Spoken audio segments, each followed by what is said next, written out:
Good morning જય શ્રી કૃષ્ણ વાલા વિદ્યાર્થી મિત્રો. આપણે ગઈકાલે લાભનું પ્રમાણ અને ત્યાગનું પ્રમાણ શીખી ગયા હતા. નફા નુકસાનના પ્રમાણમાં ફેરફાર થવાના કારણે કયા ભાગીદારને કેટલો લાભ થાય અને કયા ભાગીદારે કેટલો ત્યાગ કરવો પડે તે આપણે શીખી ગયા. હવે આપણે મિલકત અને દેવાનું પુનઃમૂલ્યાંકન. મિલકત અને દેવાનું પુનઃમૂલ્યાંકન એટલે શું? તો મિલકત અને દેવાનું પુનઃમૂલ્યાંકન એટલે ચોપડે દર્શાવેલી જે કિંમતો છે પાકા સરવાળામાં એને વાસ્તવિક કિંમત બરાબર લાવવામાં આવે એને મિલકત અને દેવાનું પુનઃમૂલ્યાંકન તરીકે ઓળખવામાં આવે. એટલે કે પાકા સરવાળામાં દર્શાવેલી મિલકતો અને દેવાની હાલમાં વાસ્તવિક કિંમત કેટલી છે તે શોધવામાં આવે અને તે દર્શાવવામાં આવે એને મિલકત અને દેવાનું પુનઃમૂલ્યાંકન તરીકે ઓળખવામાં આવે. દાખલા તરીકે મકાન છે. મકાન 10 વર્ષ પહેલાં ખરીદેલું હોય 1 લાખ રૂપિયામાં.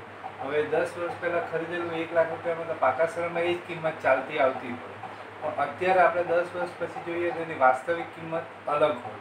તો ધારો કે વાસ્તવિક કિંમત એટલે અત્યારે જો આપણે બજારમાં એને વેચીએ તો એની કેટલી કિંમત ઉપજી શકે?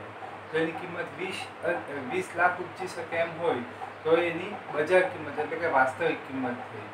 બરાબર છે. તો આ જે કિંમત વેલ્યુએશન કરાવવામાં આવે, બરાબર, આ જે કિંમત છે નવી કિંમત એ એની પુનઃમૂલ્યાંકન કિંમત તરીકે ઓળખવામાં આવે. બરાબર. આ કિંમતે જ્યારે દર્શાવવામાં આવે ત્યારે મકાનનું પુનઃમૂલ્યાંકન એટલે કે રિવેલ્યુએશન કર્યું છે એવું કહી શકાય. બરાબર. તો આવું રિવેલ્યુએશન પુનઃમૂલ્યાંકન શું કામ કરવામાં આવે?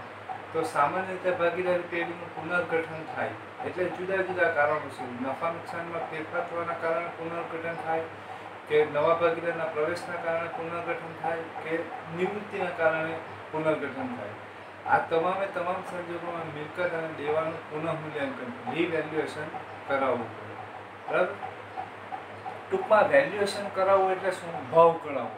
અત્યારે આને કેટલી રૂપિયા આવી શકે એ કળાવવું, ભાવ કળાવવું એને પુનઃમૂલ્યાંકન કહેવાય. જેમ કે આપણે અત્યારે બજારમાં જઈએ, આપણી પાસે મોબાઈલ હોય, આપણે મોબાઈલ શોપવાળાને પૂછીએ કે આને વેચી દે તો કેટલા આવે? તો કે આટલા આવે. તો આપણે મોબાઈલનું પુનઃમૂલ્યાંકન કરાવેલું કહેવાય. બરાબર. અને જે કિંમત આપણને મોબાઈલ ખરીદનાર દ્વારા જે કહેવામાં આવે એને બજાર કિંમત તરીકે ઓળખવામાં આવે. બરાબર.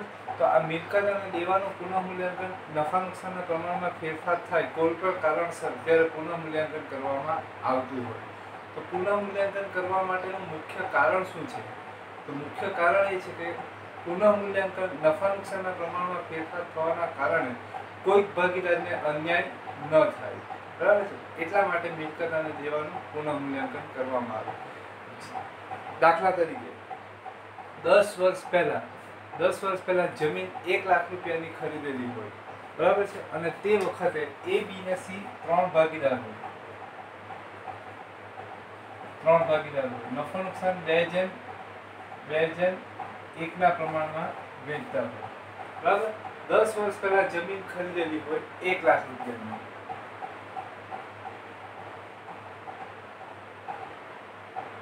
જમીન ધારો કે 1 લાખ રૂપિયામાં ખરીદેલી હોય. બરાબર. 10 વર્ષ પછી ધારો કે જમીનની કિંમત 12 લાખ રૂપિયા થઈ જાય. જમીનની કિંમત ધારો કે 10 લાખ રૂપિયા થઈ જતી હોય. બરાબર. જમીનની કિંમત 10 વર્ષ પછી ધારો કે 10 લાખ થઈ જતી હોય. હવે ભાગીદારો જે નફા નુકસાનનું પ્રમાણ છે આ જૂનું પ્રમાણ છે.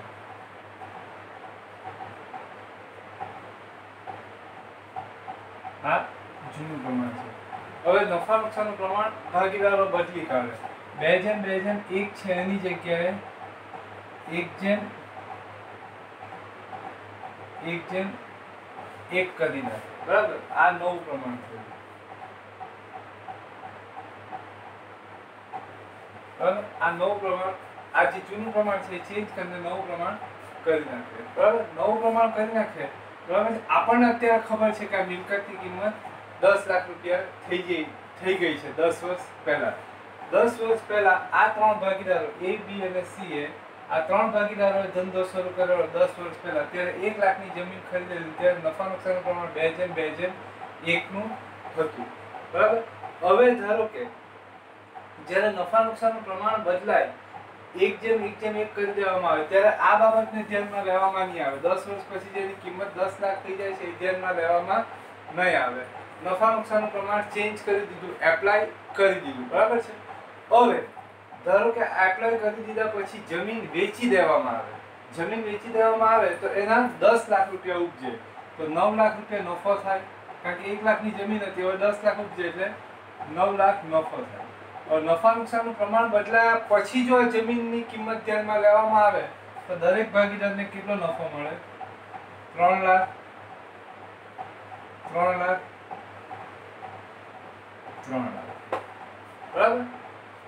પણ ધારો કે આપણે વિચાર કે નફા નુકસાનનું પ્રમાણ બદલી કાઢ્યું, બદલાવા પહેલા જો ધારો કે જમીન વેચી દીધી હોતે તો 9 લાખ રૂપિયા નફો 2:2:1 ના પ્રમાણમાં વેચાતે, એટલે 3,60,000, 3,60,000 અને 1,80,000 આ રીતે નફો આવતો, બરાબર છે. નફા નુકસાનનું પ્રમાણ બદલાયા પછી જો ધારો કે જમીન વેચતે નફો કેટલો રહેવાનો છે? 9 લાખ જ રહેવાનો છે. પણ નફા નુકસાનનું પ્રમાણ બદલાયા પછી જો જમીન વેચવામાં આવતે કે નવી કિંમત કઢાવવામાં આવતે તો 9 લાખ નફો થતે એ નવો પ્રમાણમાં વેચતા દરેકના ભાગે 3 લાખ, 3 લાખ, 3 લાખ આવતે, બરાબર. અને જો એ પહેલા વેચતે નફા નુકસાનનું પ્રમાણ બદલાયું એ પહેલા જો એનું મૂલ્યાંકન કરવામાં આવતે અથવા વેચવામાં આવતે તો 9 લાખ નફો આ રીતે વેચાતો, બરાબર. હવે તમે વિચાર કરો કે આ જે 9 લાખ રૂપિયા નફો જે છે 1 લાખથી આ 9 લાખનો જે નફો થયો એ કયા વર્ષ કેટલા ગાળામાં થયો? 10 વર્ષના ગાળામાં થયો, બરાબર છે. નફા નુકસાનનું પ્રમાણ બદલાવાના કારણે એક દિવસે નફો થયો એવું નથી, 10 વર્ષના ગાળામાં એ નફો થયો છે, બરાબર છે. તો અહીંયા શું થાય કે એક જ દિવસના માટે એ નામનો ભાગીદાર છે એ એક દિવસ પહેલા નફા નુકસાનનું પ્રમાણ બદલાય એ પહેલા જો જમીન વેચવામાં આવતા તેને 3,60,000 મળતે અને એક દિવસ પછી વેચાતે એને 3 લાખ મળે, એટલે આને 60,000 નુકસાન થયું, આને પણ 60,000 નુકસાન થયું, જ્યારે આને 1,20,000 ફાયદો થયો, બરાબર. જે આપણે વિચારીએ તે ખોટું કહેવાય, કારણ કે જમીનની કિંમત જે 1 લાખ છે ને 10 લાખ થઈ, 9 લાખ રૂપિયાની જે વેલ્યુ વધી એની પછાડી ત્રણ ભાગીદારોને 10 વર્ષની મહેનત છે, બરાબર. એમની 10 વર્ષની મહેનતના કારણે જમીનની કિંમત 9 લાખ રૂપિયા વધી છે, બરાબર છે. હવે નફા નુકસાનનું પ્રમાણ જ્યારે બદલાય ત્યારે આપણે મિલકત અને દેવાની નવી કિંમત પર જો ધ્યાન ન આપીએ તો શું થાય? એક જ દિવસના કારણે એક ભાગીદારને નફો થાય તો બીજા ભાગીદારને નુકસાન થાય. તો આવું ન બને એટલા માટે જ્યારે નફા નુકસાન વહેંચણીનું પ્રમાણ બદલાય ત્યારે મિલકત અને દેવાનું પુનઃ મૂલ્યાંકન કરવામાં આવે, બરાબર. ઘણી મિલકતોમાં એવું પણ થાય કે 10 વર્ષ પહેલા જેની કિંમત હોય તે 10 વર્ષ પછી જેની કિંમત હોય એના કરતાં ઘટી પણ જતી હોય, બરાબર છે. એટલે જ્યારે પણ નફા નુકસાનનું પ્રમાણ બદલાય ત્યારે બધી જ મિલકતો અને દેવાનું પુનઃ મૂલ્યાંકન કરવામાં આવે. પુનઃ મૂલ્યાંકન એટલે શું? એની વેલ્યુએશન કરાવવામાં આવે, એના જે વેલ્યુઅર હોય એની પાસેથી એની કિંમત કઢાવવામાં આવે, બરાબર છે. આ બધી મિલકતોની કિંમત વેલ્યુએશન કરાવવાની પદ્ધતિ અલગ અલગ છે, બરાબર. જેમ કે જમીનની આપણે વેલ્યુએશન કરાવી હોય તો કેવી રીતના કરાવાય? તો કે એ વિસ્તારની અંદર જે વિસ્તારમાં જમીન છે એ વિસ્તારની અંદર આજુબાજુ સોદાઓ કયા ભાવે થયેલા છે એ હિસાબે આપણે એની કિંમત કઢાવી શકીએ, બરાબર છે. અથવા તો વિસ્તાર કયા પ્રકારનો છે તેના હિસાબે, બરાબર. હવે એ જ પદ્ધતિથી આપણે મશીનરીની કિંમત નહીં કઢાવી શકીએ, બધાની પદ્ધતિ અલગ અલગ છે જે અત્યારે આપણે ભણવાનું નથી. તમે M.Com આવશો ત્યારે દરેક મિલકતોનું મૂલ્યાંકન કેવી રીતના થાય, વેલ્યુએશન કેવી રીતના કરાવવામાં આવે એ બધાના અકાઉન્ટિંગ સ્ટાન્ડર્ડ પ્રમાણે એના ચેપ્ટરો આવશે જે તમારે ત્યાં ભણવાના છે. અહીંયા તો આપણને ડાયરેક્ટ નવી કિંમત આપી દીધી હશે કે આ એની પાકા સરનામાં દર્શાવેલી ચોપડે કિંમત અને એની પુનઃ મૂલ્યાંકન કિંમત આ છે, બરાબર. તો શું કરવામાં આવે? કોઈ ભાગીદારને અન્યાય ન થાય એટલા માટે નફા નુકસાનનું પ્રમાણ બદલાય અને એને એપ્લાય કરીએ એ પહેલા મિલકતનું પુનઃ મૂલ્યાંકન કરી દેવામાં આવે, બરાબર છે. એટલે 9 લાખ નફો થયો હોય, 1 લાખની જમીનના 10 લાખ હોય તો 9 લાખ નફો થયો હોય તો 3 ભાગીદારને જૂના પ્રમાણમાં વેચી દેવામાં આવે, 3,60,000, 3,60,000, 3,80,000, બરાબર છે. એટલે હવે જમીનની કિંમત નફા નુકસાન પ્રમાણ બદલાય, હવે જમીનની કિંમત 10 લાખ રૂપિયા થઈ ગઈ.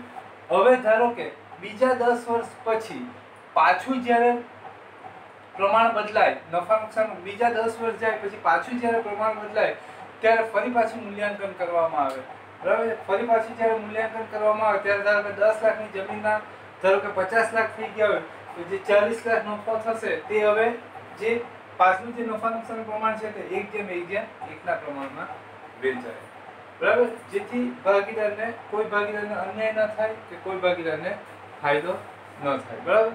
તો આ માટે બધી મિલકત અને દેવાનું પુનઃ મૂલ્યાંકન કરવામાં આવે અને પુનઃ મૂલ્યાંકન કરવાના કારણે ત્રણ પરિસ્થિતિ આવે પુનઃ મૂલ્યાંકન કરવાના કારણે મિલકત અને દેવામાં. પાકા સરામાં દર્શાવેલી હોય એ જ કિંમત બજારમાં પણ બોલાતી હોય, બરાબર છે. તો અહીંયા કોઈ નફો કે નુકસાન થતું નથી, ઇક્વલ પોઝિશન જ રહેશે, બરાબર. પુનઃ મૂલ્યાંકનના કારણે કોઈ ફરક પડતો નથી. ધારો કે જમીનની કિંમત પાકા સરામાં 1 લાખ હોય, બજારમાં પણ 1 જ લાખ બોલાતી હોય, આ એક પોસિબિલિટી. બીજું, પાકા સરામાં જે મિલકતને દેવાની કિંમત હોય એના કરતાં બજારમાં કિંમત વધુ હોય. અને ત્રીજી પરિસ્થિતિ, પાકા સરામાં દર્શાવેલ મિલકત અને દેવાની કિંમત કરતાં બજાર કિંમત ઓછી હોય. એટલે આ 3 પરિસ્થિતિ હોય. હવે જે પહેલી પરિસ્થિતિની વાત કરી કે જે પાકા સરામાં દર્શાવેલી કિંમત અને બજાર કિંમત બંને સરખી જ હોય, તો આ સંજોગોની અંદર કોઈ હિસાબી અસર આપવાની થતી નથી, બરાબર છે. પણ જો પાકા સરવાળામાં દર્શાવેલ કિંમત કરતાં બજાર કિંમત વધતી કે ઓછી હોય તો તેની હિસાબી અસર આપવી પડે. તો એની હિસાબી અસર શું આપીએ? તો એના માટે એની હિસાબી અસર આપવા માટે પુનઃ મૂલ્યાંકન ખાતું તૈયાર કરવામાં આવે.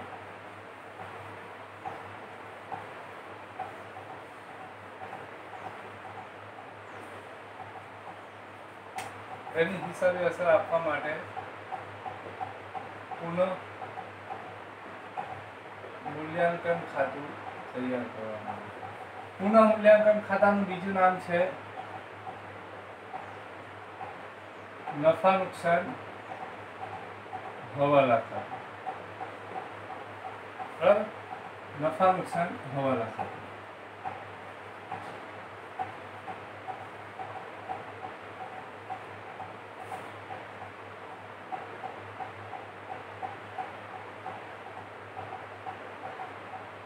આ રીતે પુનઃ મૂલ્યાંકન ખાતું તૈયાર કરવામાં આવે.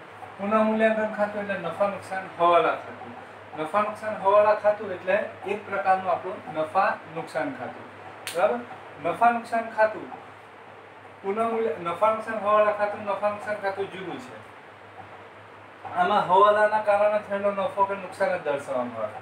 પુનઃ મૂલ્યાંકન ખાતું એટલે નફા નુકસાન હવાલા ખાતું, અને નફા નુકસાન હવાલા ખાતું એટલે એ નફા નુકસાન ખાતાના લક્ષણને અનુસરે. એના લક્ષણને અનુસરે. એ નફા નુકસાન ખાતું નથી, નફા નુકસાન ખાતા જેવું ખાતું છે. નફા નુકસાન ખાતા જેવું ખાતું ગણીએ તો નફા નુકસાન ખાતાના લક્ષણ શું? તો તેમાં જમા બાજુ આવક કે નફો લખવામાં આવે, ઉધાર બાજુ ખર્ચો કે નુકસાન લખવામાં આવે, બરાબર છે. તો અહીંયા પણ એ હિસાબે આમાં ખાતાનો નમૂનો ને બધું આપેલું છે. નમૂનાને કશું યાદ રાખવાની જરૂરિયાત નથી. એની આમનોંધો આપેલી છે, બધી મોડે કરવી પડે એવું છે, પણ એ બધું કશું કરવાની જરૂરિયાત નથી. એક જ બાબત ધ્યાન રાખો, અહીંયા નફા નુકસાન ખાતાના લક્ષણ, જેમાં નફો થાય તો પુનઃ મૂલ્યાંકન ખાતું જમા થશે, નુકસાન થશે તો પુનઃ મૂલ્યાંકન ખાતું ઉધાર થશે, બરાબર. હવે નફો નુકસાનની આપણે વ્યાખ્યા કરીએ તો ધારો કે મિલકત છે, મિલકત, બરાબર. તો એમાં 3 પોઝિશન આવે. પુનઃ મૂલ્યાંકન કરતા એની 3 પોઝિશન આવે. એક, મિલકતની કિંમત વધે, ઘટે કા સ્થિર રહે, બરાબર. જો મિલકતની કિંમત વધે તો શું થાય? તમે વિચાર કરો, આપણી 1 લાખની જમીન હોય એના 1,50,000 થઈ જાય, 50,000 વધે તો અહીં શું થશે? આપણને નફો થશે, બરાબર. મિલકતની કિંમત ધારો કે સ્થિર રહે તો અહીંયા શું થશે? નફો કે નુકસાન કંઈ પણ થશે નહીં, એટલે ઇક્વલ પોઝિશન રહેશે. મિલકતોની કિંમત સ્થિર રહે તો અહીંયા કોઈ પણ અસર થતી નથી, નફો કે નુકસાન થતું નથી.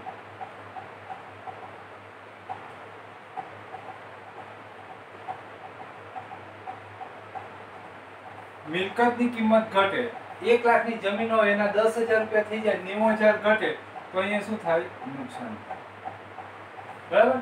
તો અહીંયા જો મિલકતોની કિંમત વધે તો આપણને નફો થશે, ને નફો થશે ને પુનઃ મૂલ્યાંકન ખાતું શું થશે?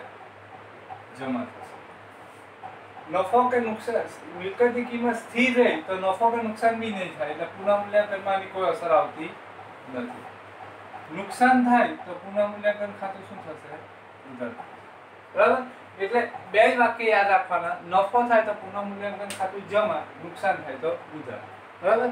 નફો ક્યાં થાય? મિલકતોની બાબતમાં એની કિંમત વધે તો નફો થશે, ઘટે તો નુકસાન થશે. દેવામાંનાથી વિરુદ્ધ, દેવામાંનાથી વિરુદ્ધ. દેવામાં પણ મૂલ્યાંકન કરીએ તો ત્રણ પરિસ્થિતિ જ આવે. વધે, દેવાની કિંમત વધે, ઘટે કા સ્થિર. જો દેવું વધે આપણું તો નુકસાન થાય, બરાબર? દેવું ઘટે તો આપણને નફો થાય. એટલે સ્થિર રહે તો કોઈ પણ પરિસ્થિતિ આવતી નથી, બરાબર? તો અહીંયા નુકસાન થાય એટલે શું થશે? ઉધાર થાય. નફો થાય એટલે જમા. બરાબર? આટલું યાદ રાખે, બરાબર? આટલું એટલે તમારા ચોથું અને આ ચેપ્ટર, પાંચમું અને છઠ્ઠું, આ ત્રણ ચેપ્ટરમાં તમારા 4 માર્ક કન્ફર્મ. બરાબર? 4 માર્ક કન્ફર્મ. નમૂનો કોઈ યાદ રાખવાની જરૂરિયાત નથી. બરાબર? ફરી પાછું એક વખત સમજાવી દઉં. મિલકત અને દેવાનું પુનઃમૂલ્યાંકન શું કામ કરવામાં આવે? શરૂઆતમાં મેં સમજાવ્યું હતું. મિલકત અને દેવાનું મૂલ્યાંકન, પુનઃમૂલ્યાંકન શું કામ કરવામાં આવે? ધારો કે ત્યારે સમજાવ્યું તમને કદાચ હળ લાગ્યું હોય તો એકદમ સિમ્પલ લેંગ્વેજની અંદર દેશી ભાષામાં સમજાવી દઉં. 3 ભાગીદારો છે. 3 ભાગીદારો મળીને 1 લાખ રૂપિયાની જમીન લીધેલી છે, બરાબર છે? 10 વર્ષ પહેલા 1 લાખની જમીન એ લોકો લીધેલી છે, અને 10 વર્ષ પહેલા નફા નુકસાન પ્રમાણ 2:1 નું રાખેલું છે, બરાબર છે? હવે એ જમીન લીધી છે, એ લોકો નફા નુકસાન પ્રમાણ 2:1 નું રાખ્યું છે, બરાબર? 10 વર્ષની અંદર એ લોકો જમીન ડેવલપ કરે છે. 1 લાખની જમીનના આજે એ લોકો ડેવલપ કરીને 10 લાખ રૂપિયા બનાવી દીધા છે, બરાબર છે? 10 લાખ રૂપિયા વેલ્યુ થઈ જાય એ રીતે એ લોકો આજે પોઝિશન મૂકી દીધી છે, બરાબર છે? 10 વર્ષ પછી, હવે ધારો કે 10 વર્ષ પછી નફા નુકસાનના પ્રમાણમાં ફેરફાર કરી દે એ લોકો, બરાબર? ફેરફાર કરી દે ને 1:1 કરી દે, બરાબર છે? હવે 1:1 કરી દીધું. જમીનને ત્યારે ધ્યાન પર નહીં લીધી કે 1 લાખની જમીન છે, 10 વર્ષ મહેનત કરીને આપણે 10 લાખ બનાવી દીધી છે, એ બાબત એ લોકો ધ્યાન પર ન લીધી. ધારો કે નફા નુકસાનનું પ્રમાણ બદલાવા પહેલા એ જમીન જો ધારો કે એ લોકો વેચી દે તો 10 લાખ રૂપિયા આવે તો 9 લાખ રૂપિયા નફો થતે, બરાબર? માની લો કે નફા નુકસાનનું પ્રમાણ એ લોકો 31મી માર્ચે બદલે છે, બરાબર છે? 31મી માર્ચે. હવે ધારો કે એ જમીન 29મી માર્ચે એ લોકો વેચી દે તો એના 10 લાખ રૂપિયા આવે તો 9 લાખ રૂપિયા નફો થાય. તો એક ભાગીદારને 3,60,000 મળે, બીજાને 3,60,000 મળે અને ત્રીજાને 1,80,000 મળે.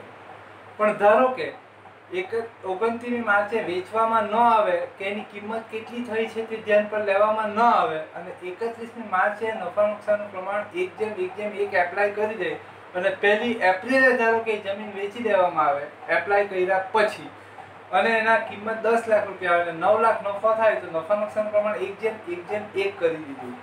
હવે એક ભાગીદારને કેટલા મળશે? 3 લાખ, બીજાને 3 લાખ અને ત્રીજાને 3 લાખ. હવે આમાં થાય શું કે ધારો કે એક દિવસ પહેલા 31 માર્ચના પહેલા 29મી માર્ચે વેચેલું હશે તો એને 3,60,000 મળતે, પણ 1 એપ્રિલે વેચ્યું એટલે એને 3 લાખ મળે, એટલે એને 60,000 રૂપિયા નુકસાન થાય. બીને 31મી માર્ચ પહેલા વેચેલું હતું તો 3,60,000 મળતે, પણ 1 એપ્રિલે વેચ્યું એટલે એને 3 લાખ મળે, એટલે એને 60,000 નુકસાન થાય. સીને 31મી માર્ચ પહેલા વેચેલું હતું 29મી માર્ચે તો એને 1,80,000 મળતું, પણ 1 એપ્રિલે વેચ્યું એટલે એને 3 લાખ મળે, એટલે એને 1,20,000 ફાયદો થાય. પેલા બે ભાગીદારને નુકસાન થાય ને એકને ફાયદો થાય. હવે તમે પ્રેક્ટિકલી વિચારો કે શું આ કિંમત એક જ દિવસની અંદર બદલાઈ ગઈ? 1 લાખની જે જમીન છે એ એક જ દિવસમાં 10 લાખની થઈ ગઈ? નહીં. એ જમીન 1 લાખની છે એને 10 લાખની થતા 10 વર્ષનો સમય ગયો, અને 10 વર્ષ જે ભાગીદારોની એક્ટિવિટી રહી એ ભાગીદારોની મહેનતનું પરિણામ છે, અને ભાગીદારોની મહેનત એ લોકોની જે એક્ટિવિટી હતી એ 2:1 પ્રમાણમાં હતી. એટલે એ જે મિલકતોની કિંમતમાં જે વધઘટ થાય એના કારણે જે નફો નુકસાન થાય એ લોકોને 2:1 પ્રમાણમાં જ મળવું જોઈએ, બરાબર?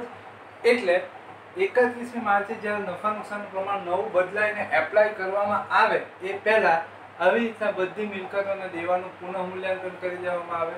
બરાબર. 9 લાખ નફો છે તો 3,60,000, 3,60,000, 1,80,000 એ લોકોને વેચી દીધો. પછી એ લોકોને કહી દેવામાં આવે કે ભાઈ હવે 1 એપ્રિલથી નવું નફા નુકસાન પ્રમાણ 1:1:1 થયું. હવે મિલકતની કિંમતમાં આવતા 10 વર્ષમાં કે 15 વર્ષમાં હવે મિલકતની કિંમતમાં જે કોઈ પણ વધારો ઘટાડો થશે અને એના કારણે જે કોઈ પણ નફો કે નુકસાન થશે એ હવે તમારે 1:1:1 પ્રમાણમાં વેચવાનું રહેશે. માની લો કે બીજા 15 વર્ષ પૂરા થાય અને પાછું નફા નુકસાનનું પ્રમાણ બદલાય અને તે વખતે 3:2:1 કરવામાં આવે તો મિલકતોની કિંમત 1 એપ્રિલથી 10 લાખ ગણાય. બીજા 15 વર્ષ પછી જો ધારો કે એની કિંમત 25 લાખ થઈ જાય તો જે 15 લાખ રૂપિયા વધવાના બીજા, તો એ 15 લાખ નફો 1:1:1 પ્રમાણમાં વેચીને પછી 15 વર્ષ પછી નફા નુકસાન પ્રમાણ 3:2:1 કરવામાં આવશે. આ એક જમીનની વાત કરી. આ બધી વસ્તુ, આ બધું આ જે બાબત છે એ બધી જ મિલકતોને લાગુ પડે. બરાબર. હવે આ પુનઃ મૂલ્યાંકન ખાતું શું કામ બનાવીએ? તો ધારો કે આપણે જમીનનું મૂલ્યાંકન કર્યું ને એમાં જે નફો થયો તે આપણે વેચી દીધો. બરાબર. પછી બીજી મિલકતનું મૂલ્યાંકન કર્યું, એમાં નુકસાન થયું તો નુકસાન પાછી લેવા થોડું જવાય. બરાબર. એટલા માટે નફો કે નુકસાન કેટલું થાય એ બધું એક ઠેકાણે ભેગું કરવામાં આવે. એ ઠેકાણું એટલે પુનઃ મૂલ્યાંકન ખાતું. એમાં જેટલી મિલકતોના કારણે નફો થાય એ બધો અહીં જમા કરવામાં આવે, નુકસાન થાય એ ઉધાર કરવામાં આવે, ફાઇનલી જે કંઈ પણ રહે તે ભાગીદારોને વેચી દેવામાં આવે. દાખલા તરીકે મિલકતનું દેવાનું મૂલ્યાંકન કરતા ધારો કે ટોટલ 25 લાખ રૂપિયા નફો થયો હોય તો તે બધો 25 લાખનો નફો અહીંયા જમા કરવામાં આવે. કોઈ મિલકત કે દેવાનું મૂલ્યાંકનના કારણે 10 લાખ નુકસાન થયું હોય તો તે ઉધાર કરવામાં આવે. એટલે ફાઇનલ 15 લાખ નફો થયો તે એ લોકોને વેચી દેવામાં આવે. બરાબર છે. તો આટલા માટે પુનઃ મૂલ્યાંકન ખાતું અથવા નફા નુકસાન હવાલા ખાતું તૈયાર કરવામાં આવે. બરાબર છે. તો આપણે કાલથી આ દાખલાઓની શરૂઆત કરીશું. બરાબર.